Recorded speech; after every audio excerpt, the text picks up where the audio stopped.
Hey guys, what does Donald Trump and getting rich and Twitter all have to do? What do they have in common? Well, I'm going to let you know here in a second, and it's going to blow your mind. Warning, it's controversial. Hi guys, I'm Jay Burnham, and this is the Real Jay Burnham Show. Thank you for coming to my show. You know, Donald Trump is in the news a lot lately. He's in the news almost every single day, but the last few days he's just been in the news for his tweets. Did you know that Donald Trump is the 68th most popular person on Twitter? And not only that, he's got like 3 or 4 different accounts, all of them hugely popular, right? He just produced a massive series of tweets, one aimed at the Morning Joe and Mika crowd, which you'll see on my thumbnail to this video, and where he just really nails Mika, the female, the lady on the show. It really nails her about how she was bleeding because of because of her facelift. I'm sorry, that's funny. Inappropriate, no doubt, totally inappropriate coming from the leader of the free world. It's so damn funny. Anyway, you know, and this isn't about politics. This isn't whether Donald Trump is right or wrong or indifferent. This is about him using Twitter to its maximum benefit and the lessons, the business lessons you can learn from it. Not only that, he's got the second highest shared and viewed tweet in the entire world, in the entire history of Twitter, with his CNN takedown, where he took down Vince McMahon.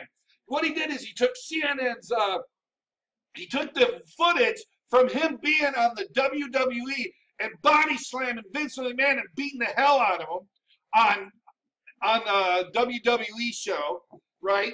Way back, and this is like years ago, like 20 years ago when he did this. So he took that footage, put the logo of CNN over Vince McMahon's head, and showed him, and it showed Donald Trump showing taking down CNN and beating the crap out of him, and calling them the fraud news network.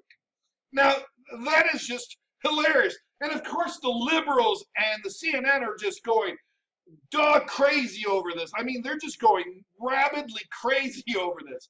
But the thing is, why? The thing is these tweets that Donald Trump does, wildly inappropriate, way over the line, are hugely popular. They're funny as hell. But the thing is, and it's not something new. It's not something that he's been doing it's brand new, folks. He's been doing this for years. He's done it to Rosie O'Donnell. He does it to Michael Moore. He's been doing this for decades, since Twitter was a thing. He's been doing these tweets about people or slamming celebrities or somebody and just having public feuds. Before there was Twitter and the internet, he was doing these public feuds and getting an enormous amount of press about it. Were they appropriate? Were they worthwhile? That's not for me to say. That's for you guys to make your judgment. But the point being is they're wildly popular, and they've led to him getting rich and richer and more richer. And why are they so popular? Because he takes a stand. He takes a stand that he believes is right. Whether it is wrong or not, that's not the question. It's that's what he does. He takes a stand and he goes for it. And it's highly controversial. It's very controversial. But because it is controversial, because he is willing to go over the line that some arbitrary line that we ascribe to what someone should or should not do that's in good taste, he's willing to go over that line, and because of that, his tweets are very popular. But what's happening? There's an old adage, all press is good press. There's no such thing as bad press. And he's got tremendous amounts of bad press. But the more he does these controversial tweets, the more he does these controversial statements, the more press he gets, the more people get to know who he is and what he's about. And then people, they mark their line, they delineate their line and say, okay, I'm either for Donald Trump or I'm against Donald Trump. And that's okay.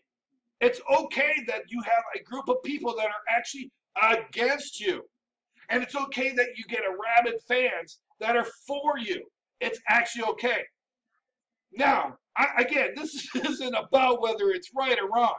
It's about getting rich. Now, what are some of the business lessons that you and I can learn about this activity that Donald Trump is doing regarding CNN and Mika and all these other things? One, he's being controversial. That's the first thing. He's making a stance. He's saying what he wants to say. Right or wrong, doesn't matter. But he's doing something, and he knows he's being controversial. Don't get this wrong that he's just some idiot out there and being the village idiot just spewing. Oh, no, no, no, no. He knows what he's saying, and he knows that this is creating controversy. And he's doing it on purpose. He's doing it on purpose. Maybe some of the controversy isn't what he was intending, but he was intending the controversy. Okay? You know, he is his own worst enemy. Some of the negative flack that he's getting from the press is because of his attacks on the press. So he's sort of feeding the snake its own tail. But the point being is he's being controversial. Now, so one, he's being controversial. Two, he's making a stance. He's making some sort of statement. Now, how are you, as a business person, going to make a stance? Now, you don't have the money that Donald Trump is, so you've got to be a little bit more careful. But you've got to be. It's okay to be controversial. It's okay to take a stance.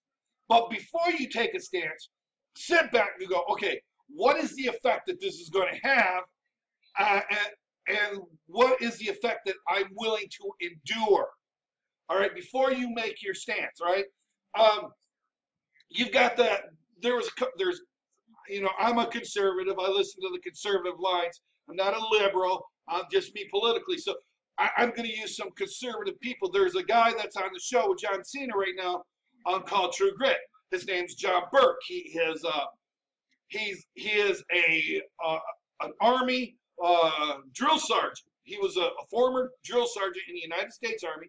Tough as nails kind of dude. Get up off your ass and do it. Me personally, I love that attitude. And he does a lot of videos on Instagram and Facebook and YouTube. He's controversial. He takes a stand. He says right, wrong. And you know what? That becomes popular because people then will associate with you that are in agreement with that particular stance, right? And that's okay. But you're a business, right? John Burke isn't a business. He's a brand. He's trying to get viewership, and he's going for that particular crowd, right?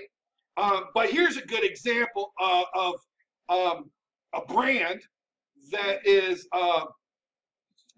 using controversy, stir up controversy, that is very effective. You've got the Black Rifle Coffee guys. These guys are ex-military, and they do a bunch of viral videos, and they do a bunch of skits where they go out and just be military boys. There's actually a joke. He goes, "What's the difference between Boy Scouts and the United States men in the United States Army?" The punchline is the Boy Scouts have adult supervision.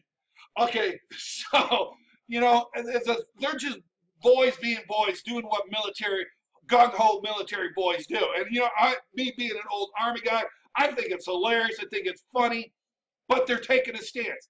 But they're not taking it so far. Yes, they're taking a stance on the military points of view. They're taking, you know, and it's a conservative view of when it comes to the military. But they're not out there going, you know, Rosie. The only reason why Rosie O'Donnell is because of spoons or some weird thing like that, or Whoopi Goldberg is a fat friggin' slob. You know, well, she is. She's a fat friggin' slob that should get punched. You know, but the whole thing is it's causing on the left and on the right these tweets that Donald Trump is doing. It's causing people to discuss Donald Trump. Now, you should tame for business persons like the Black Rifle guys. Maybe you should tone it down a little bit, but you got to make, you know, that's something that you got to do. So when you're coming up with a campaign, a Twitter campaign, figure out, take a stance on something that you truly believe in. Be willing to cross the line. But what is the effect that you're going to create, and is it an effect that you're willing to endure? you're not willing to endure the effect that it is going to create, then maybe you need to tone it down a little bit. Maybe you need to adjust the message. But by doing that, you are going to make yourself popular with a certain set of group of people that you want to do business with. So define who your target audience is, right? And that's one reason why Donald Trump is being very successful with his tweets, is because he is tweeting towards his target audience. The reason Black Rifle Coffee is very popular is because they're doing stuff towards their target audience. They're going for a certain target audience. The reason why John Burke is so popular is because he's going towards his target audience. So define your target audience, be willing to cross the line, but be willing to take the backlash that will ensue because of it. All right, because you will get it. But if you follow these things, you will get the notoriety on the one side, but yet you'll get the popularity on the other. But either way, you're going to get very recognized, and that's okay. Just be willing and be aware that you will be caught. For every action, there's an equal and opposite reaction. So be willing to take the action as well as the reaction, and be willing to be able to endure both of them. All right? So if you follow these principles, you can tweet like Donald Trump and get yourself rich. All right, guys, this is Jay Burnham with The Real Jay Burnham. Hopefully you thought this video was good. Give me a thumbs up. Make sure that you share it with all your family and friends. And, of course, tweet like Donald Trump. No, I'm just kidding. No, I'm joking. I'm joking. Don't tweet like Donald Trump. Unless you want to. Either way. But make sure you subscribe to my channel, you fat, lazy bum. Just kidding. All right, guys, have a great day. All right, guys. Bye-bye.